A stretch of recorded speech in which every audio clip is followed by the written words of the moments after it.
تا ئێستا 6 کۆمپانیای گەشتیاری داخراون، بەڵام ژمارەکە زۆر لەوە زیاترە چونکە بەشێکیان لە داخستنی کۆمپانیەکان ئاگاداریان نەکردوینەتەوە.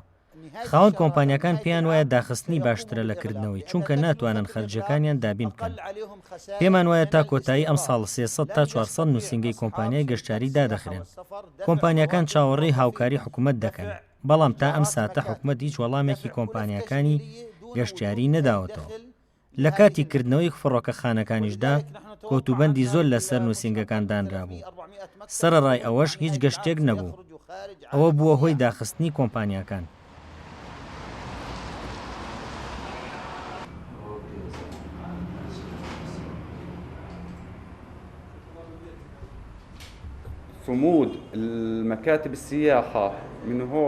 دەستپێکردنەوەی کاری کۆمپانیەکانی گەشتیاری تا سەرەتای ساڵی داهاتوش ئەستەمە.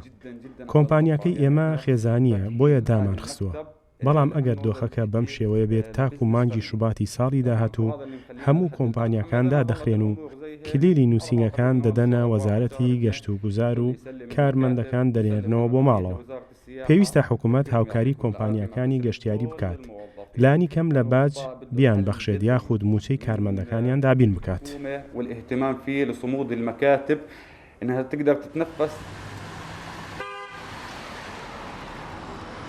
يتم الآن مع القطاع ومع الجهات حکوومەت بەنیازە بە هەماهەنگی لەگەڵ بانکەکان و بە تایبەتیش بانکی ناوەندی ئوردون سندوقێک بۆ هاوکاری کەرتی گەشتیاری دابمەزرێنێت تاوەکو پارێزگاری لەو کەرتە بکات. ئەمە یەکەمین جاریش نی ئەو کەرتە دووچاری گرفت دەبێتەوە. ئەم قەیرانەی ئێستاش جیهانیە. حکوومەت لێخۆشببوونی بۆ بەشێک لە ڕسوماتی کەرتی گەشتیاری دەرکردووە. هەروەها ئاسانکاری بۆ دانەوەی قەرزەکانیش کردووە.